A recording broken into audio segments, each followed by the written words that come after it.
C'est en 2023 que je suis parti. Je voulais partir en Tunisie, c'était pour aller traverser, quoi. Traverser par la même Méditerranée comme ce que les jeunes là font maintenant là. Oui, c'était pour aller en Italie. D'Italie, on allait essayer de rentrer en France. On est arrivé maintenant en Algérie, maintenant, vraiment, c'était pas facile. Mais je suis venu travailler dans le chantier un peu. Quand les gendarmes là t'attrapent comme ça, ils prennent ton téléphone, ils prennent ton argent, tu vois. Puis ils vont aller te mettre dans une fausse prison là-bas.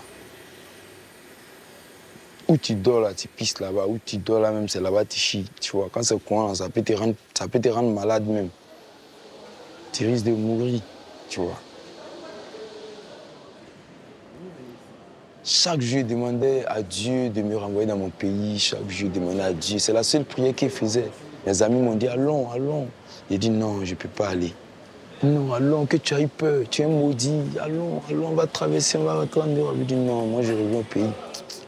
Je reviens au pays. Je ne peux pas prendre ce risque-là.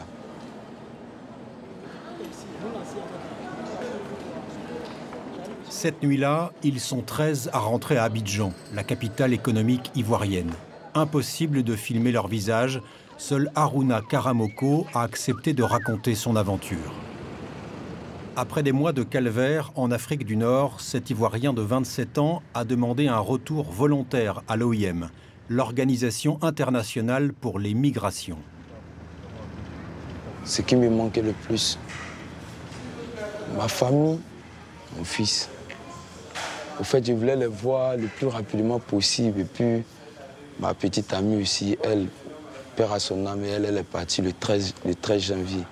Et je n'arrivais pas à croire qu'elle et moi, on causait par vocal. Et puis, tout d'un coup, on vient me dire qu'elle est décédée, tout ça là. Ah. Non, ça me faisait un peu bizarre. Il dit, non, attends, il faut que moi je rentre, venir voir qu'est-ce qui se passe réellement.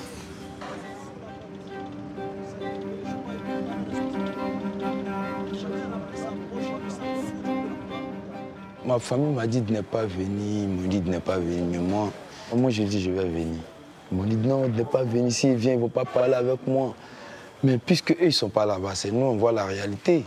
Donc moi je suis venu, il n'y a rien dit à personne. Personne ne sait qu'ici là même. L'hôtel n'est pas mangé ça.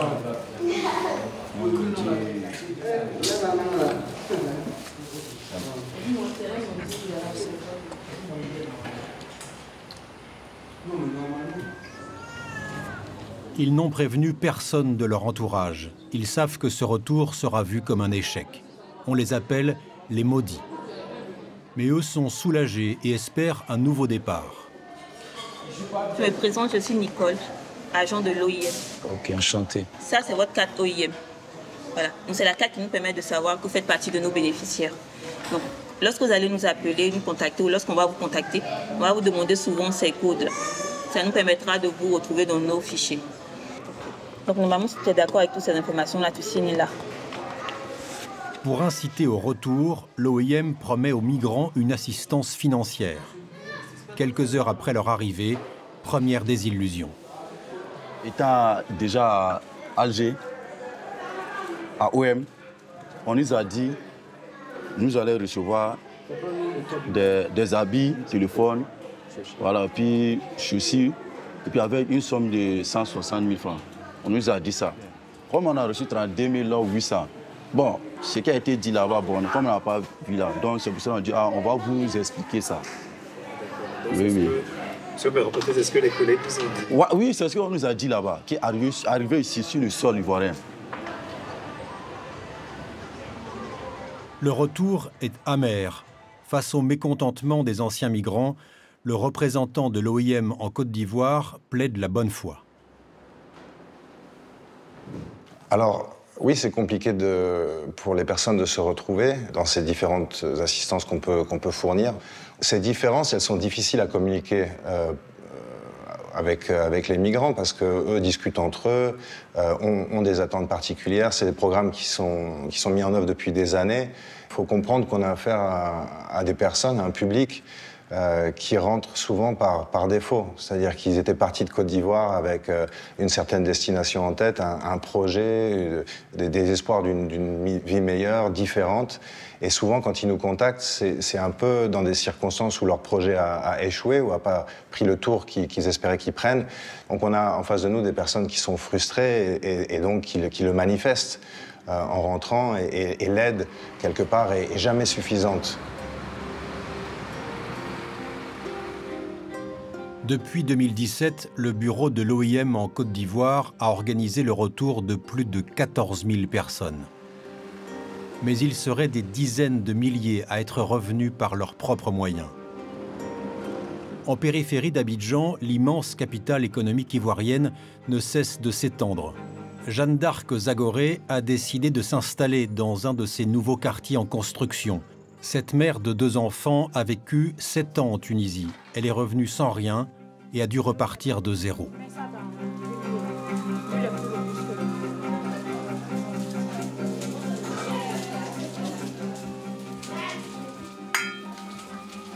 Ça va faire bientôt 4 mois aujourd'hui que je fais à manger aux maçons, aux personnes qui sont ici dans mon quartier. Il fallait du coup trouver quelque chose qui allait pouvoir nourrir et mes enfants et pouvoir moi aussi me nourrir. Tu viens me nettoyer tout de suite l'eau que tu as versée là. Bon, mes activités font vivre plus moi 6 personnes. Oui, bon, je dirais que depuis que je suis en Côte d'Ivoire, c'est un combat que je vis.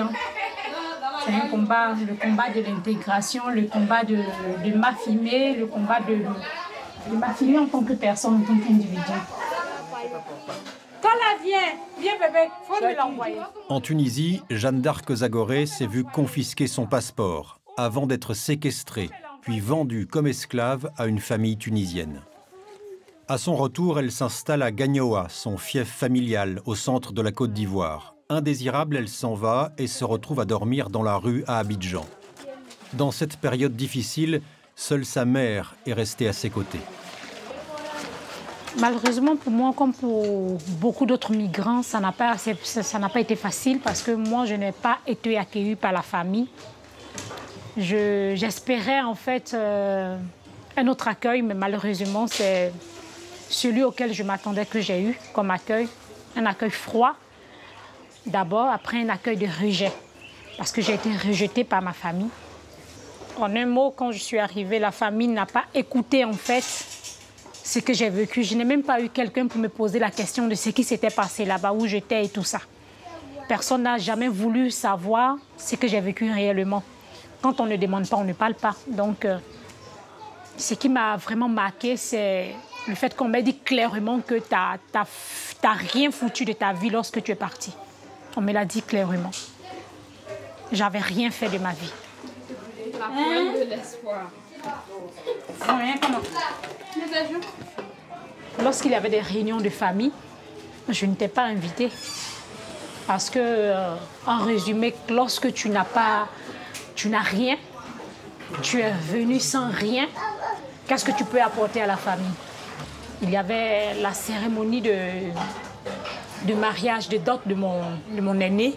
Je n'ai pas été invitée. Le sentiment de honte, tant qu'on n'a pas atteint ces objectifs, on l'a toujours. Hein. Parce qu'on a certains objectifs qu'on se fixe afin de pouvoir être comme les autres. Lorsqu'on ne les a pas encore tous atteints, ce sentiment de honte-là, il existe. Jusqu'au jour d'aujourd'hui, je dirais, en 4 ans, je ne suis pas encore retournée vers ma famille. Hein. Comme tu veux, madame. Ah, quelle heure quoi? Un nouveau quartier, de nouveaux voisins. Ici, Jeanne d'Arc Zagoré se sent bien. Voilà manger là-haut. Je dépose. J'ai dit ici on sert, mais là ils sont occupés. Avec eux, normalement, c'est eux qui décident l'heure à laquelle ils mangent. Donc quand on termine, les mamites sont là. Au fur et à mesure qu'ils viennent demander à manger, on les sert. C'est comme à la maison. Parce que finalement, c'est des frères avec qui je vis, des personnes que j'ai adoptées, qui m'ont aussi adoptée. Personne ne sait rien sur ma vie d'avant. Personne ne sait qui j'étais. Identité camouflée. comme ma fille a l'habitude de le dire.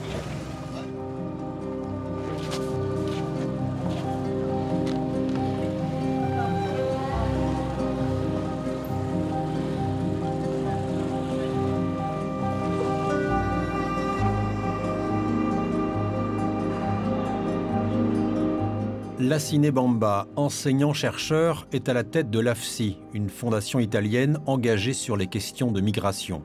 Il s'est intéressé à ce phénomène d'exclusion des anciens migrants. Les jeunes qui partent pour la route de la migration font partie d'une stratégie familiale. Quand je dis stratégie familiale, parfois ils sont vus comme des investissements de la famille, comme des placements en termes de capital économique et social pour la famille. Mais imaginez-vous que cette personne dont on a financé le départ par association avec un objectif commun, social, communautaire et recherché, et que cette personne arrive sans réussite. C'est vu comme une personne qui a placé ses capitaux en banque et qui n'a pas été capable de générer un intérêt. Donc, par analogie, ce placement social s'attend comme une sorte de réinvestissement dans la communauté en termes financiers, économiques, mais aussi en termes sociaux et en termes psychosociaux. On dira par exemple, ah, le fils de X est arrivé de Paris, le fils de X, mais la fille de X est arrivée d'Italie. Ah, quel honneur pour la famille. Donc il y a cette perception de l'apport en termes économiques aussi, en termes de visage social, si je peux le dire ainsi.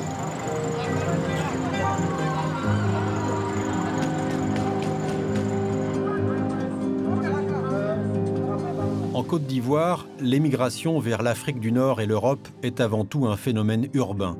Abidjan, la capitale économique, est la principale ville de départ et de retour. La deuxième place est occupée par Daloa, une ville carrefour au centre du pays. D'ici, des convois partent chaque semaine vers le nord pour rejoindre les grandes routes migratoires qui traversent le Sahel.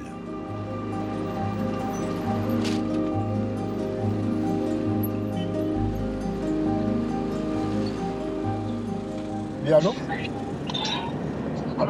Oui.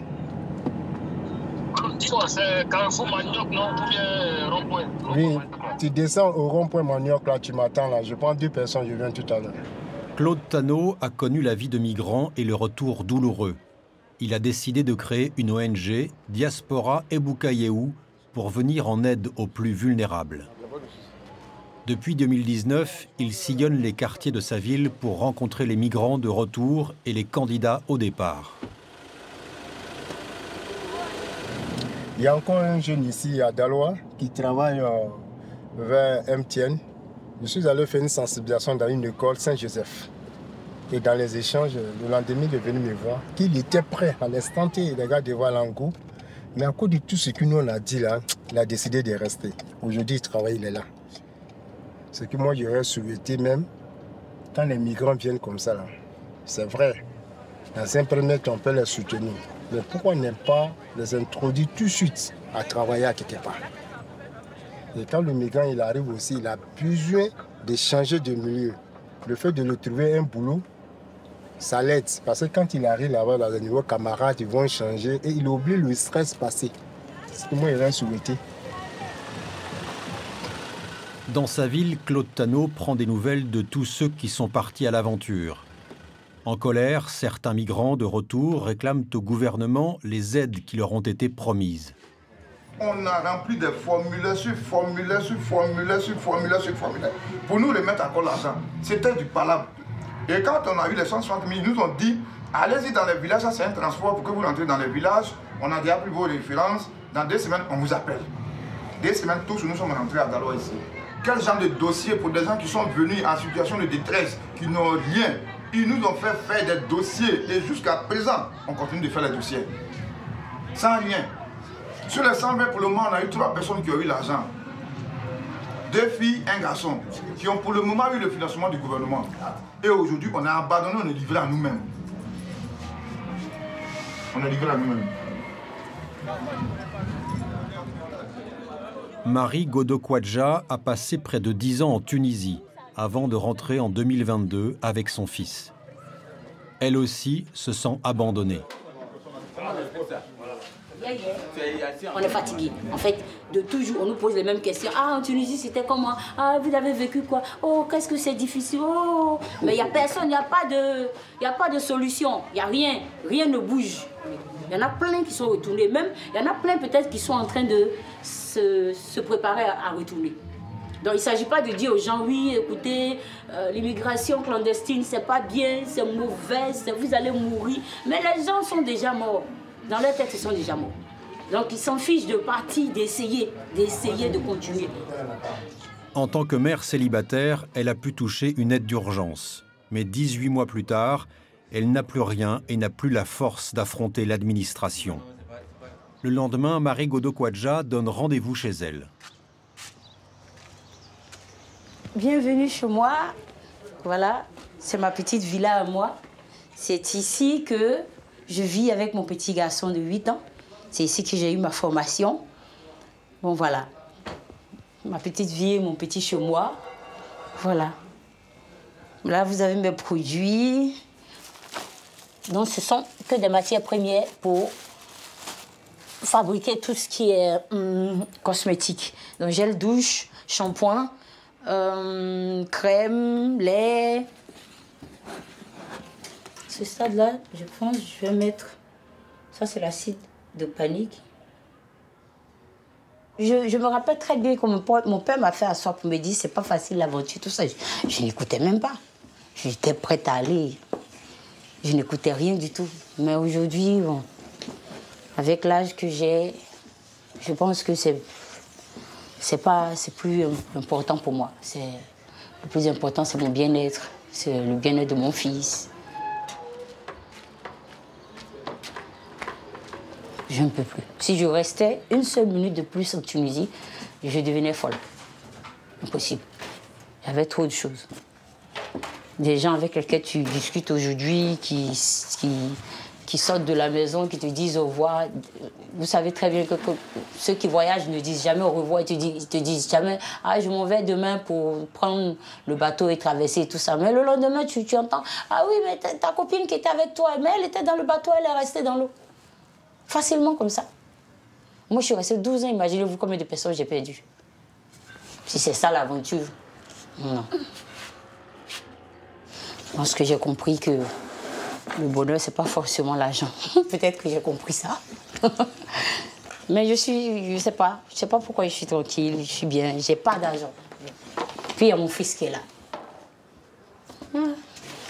Il va bien, il est en bonne santé, il va à l'école. C'est ce que je voulais, non? Rentrer pour lui, pour qu'il aille à l'école. J'ai déjà ce que je voulais, c'est bon.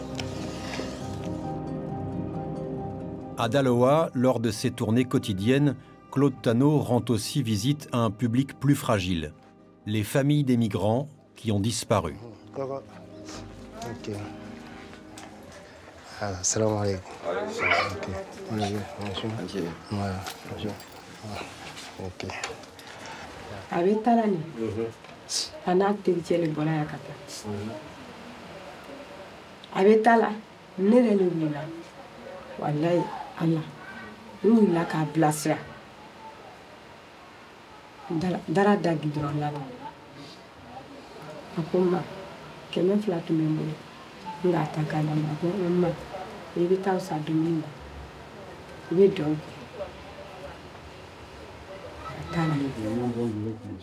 Mohamed, le fils de Gefa Diomandé et Sanogo Mawa, est parti en 2017.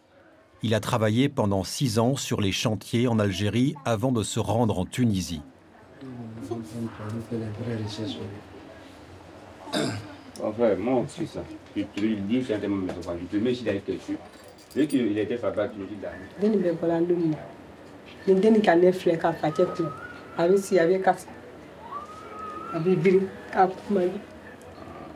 on t'a cassé pour moi, pour parler de mots.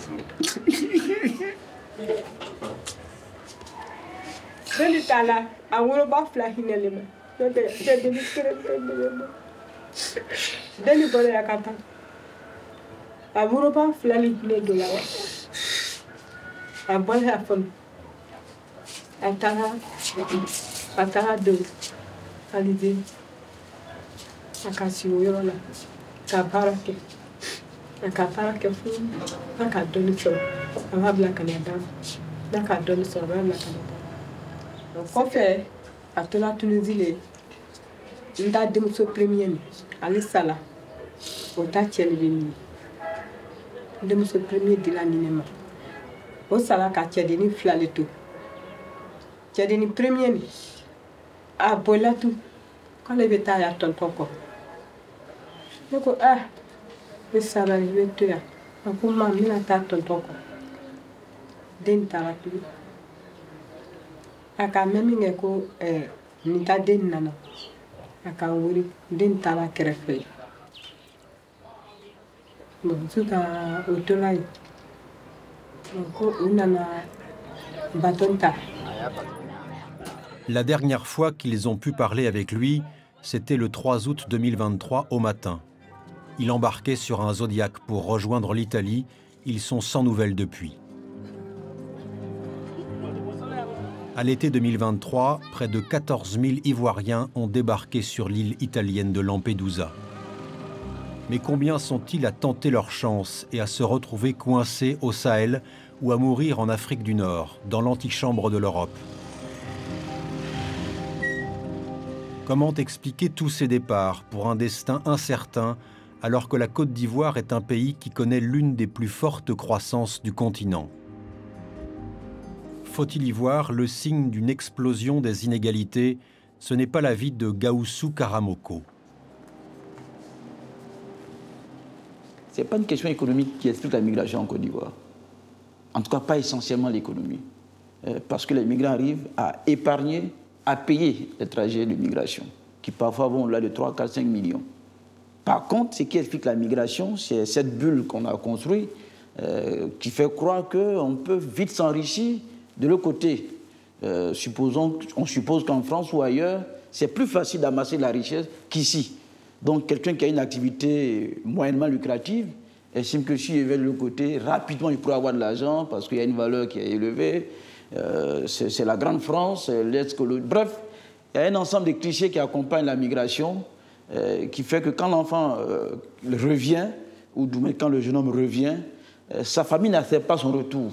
L'autre raison, c'est la question de l'emploi, qui est très très mal comprise. Quelqu'un qui a un permis de conduire en Côte d'Ivoire, qui conduit, comme on dit chez nous, un baka, un véhicule de transport ordinaire, qui a une petite maison qu'il arrive à payer, qu'il soit se nourrir décemment avec sa petite famille, vous dira que je ne travaille pas, je me débrouille. Parce que, un, il est dans l'informel, mais de deux, il estime, et ça c'est l'imaginaire de beaucoup de jeunes Ivoiriens, il estime qu'il n'a pas un travail salarié au sens où, à la fin du mois, il doit passer en banque. Le fait de faire un travail libéral comme ça, dans son esprit, c'est encore de la débrouillardise, ce n'est pas du travail, alors qu'il en vit décemment. Il faut pouvoir lui expliquer qu'il n'est pas le dernier de la société, il a une valeur, il a une dignité, au contraire, il contribue au développement de ce pays. Il y a un discours qu'il faut lui tenir qui montre, qui n'est pas un ringard, ce n'est pas un arriéré de la société. Mais ce sentiment de rejet est aggravé par les déplacements de population dans les villes. Autoroutes urbaines, ponts, immeubles d'affaires et centres commerciaux. La capitale économique ivoirienne, qui compte 7 millions d'habitants, est en pleine transformation. Pour construire, il faut démolir. Ici, on appelle ça le déguerpissement.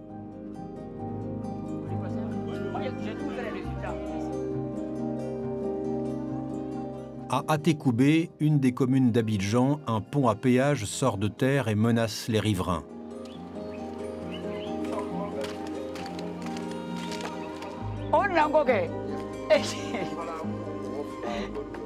Sékou Sylla est à la tête de Colombivoire, une ONG qui accompagne les victimes des déguerpissements. 1 200 000 personnes sont concernées, soit un habitant sur 6. Il faut dire que les populations vivaient ici tranquillement, les populations n'avaient pas de problème. À la grande surprise de ces populations, ils voient le ministère qui vient les voir encore pour dire qu'ils vont les déguerpir. On leur a dit non, non, non, il faut d'abord qu'ils soient indemnisés avant de partir. Quand ils sont allés aux négociations, ils avaient dit qu'ils allaient partir aux négociations d'abord avant qu'on ne casse. Mais ils ont sauté les étapes, ils sont venus, ils ont surpris les gens, ils ont cassé. Mais si le prix du terrain même n'est pas dedans, à ce qu'on te donne là, est-ce que tu peux t'acheter un terrain et puis te réinstaller? Donc ça fait que ça a divisé des foyers. En tout cas, les conséquences sont énormes. Même l'immigration dont tu parles là, ça fait partie des conséquences. Si on casse, la maman est au dehors, le papa au dehors, toi l'enfant, tu es obligé d'aller chercher de quoi venir secourir les parents. Ça, c'est une réalité. Il y a habité qui fait 10 communes d'habitants. Les quartiers précaires, 10 communes. Mon frère. C'était... Mon fils est parti, hein. Il avait combien? 7 mois à Zouz, en Libye. Il m'a vu, il dit, papa, il dit, partez. Même si tu mords dans l'eau là, c'est mieux. Votre fils? Il est parti. Hein? Il est parti. Présentement, il est en France. Présentement, il est en France. Ah bon. Donc c'est comme ça. Mais on va rester dans misère là, pourquoi? Donc on a négocié pour maintenant même que l'argent qu'il nous propose là, mais c'est pas la peine. Hein? C'est pas la peine, ça peut même pas acheter un terrain. C'est combien?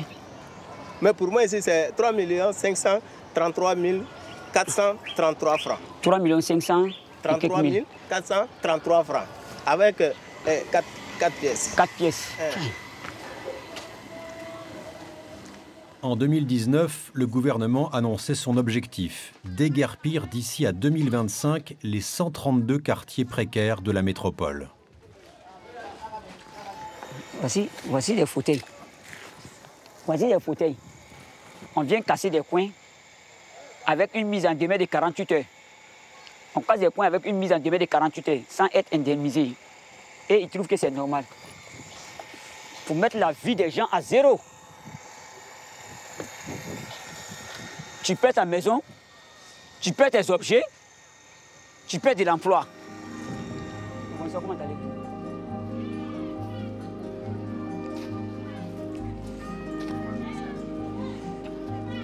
Monsieur le juriste, donc on a plus.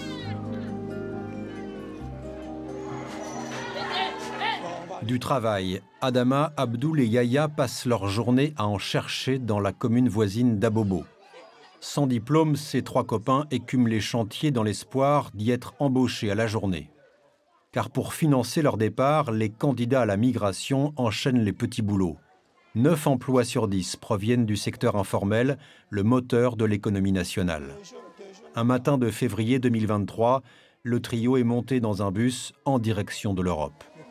Bon, on est quitté Abidjan ici. L'objectif, c'était d'arriver en Tunisie et de traverser l'eau pour aller en Italie et arriver enfin en France. Mais on s'est rendu compte qu'au final, c'est pas facile. Bon, on a fait un embarquement. On était pick-up là, dans plusieurs. Ils ont déposé les sacs, ils ont fermé ça avec bâche, ensuite mis filet dessus. Maintenant, on nous a dit de s'asseoir dessus. Maintenant, les 35 personnes, on s'assoit en rang comme ça. On nous a attachés maintenant avec la corde, puisque vraiment, ils risquaient pour ne pas qu'on tombe, quoi. Voilà, donc on nous a attachés avec la corde. Dans notre camion, il y avait une fille.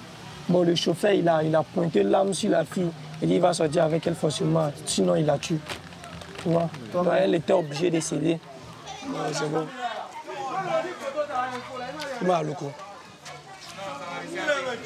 La migration a été difficile et les souvenirs sont douloureux. Depuis leur retour, à peine 5 mois après leur départ, rien n'est plus comme avant. Les 3 copains s'ennuient. Les anciens employeurs n'appellent plus et les amis du quartier les ignorent. En général, comme ce qu'on voit, quand quelqu'un s'en va en Europe et puis après il revient, il a toujours des amis à côté. Et puis il a toujours des gens aussi, quand on les voit, on dit « Ah, voici un bénisse, voici un bénisse ». Lui aussi, souvent, il fait des gestes. Voilà. Mais le fait que tu t'en vas et puis ça n'a pas marché, ça devient autre chose encore. Voilà, c'est comme ça.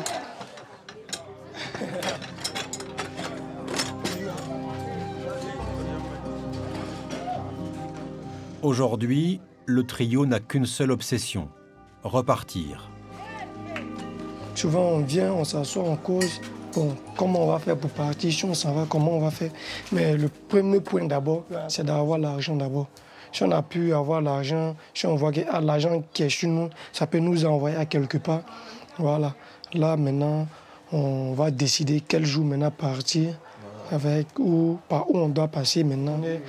Même s'il y a des imprévus, il y a des trucs inattendus, mais on sait un peu comment ça marche maintenant. Bon, en fait, la première fois, comme on le dit, chaque échec est une leçon de la vie. Voilà, donc pour tout ce qu'on a vu, tout ce qu'on a appris maintenant, on sait comment maintenant ça marche là-bas, on sait comment ça faire des voyages, tu vois. Voilà. Donc comment il faut payer maintenant avec les passeurs, tout et tout. C'est comment? C'est comment elle est maman? T'as beaucoup de cheveux maintenant. Hein? Et là, quand on était au Niger, il est tombé malade.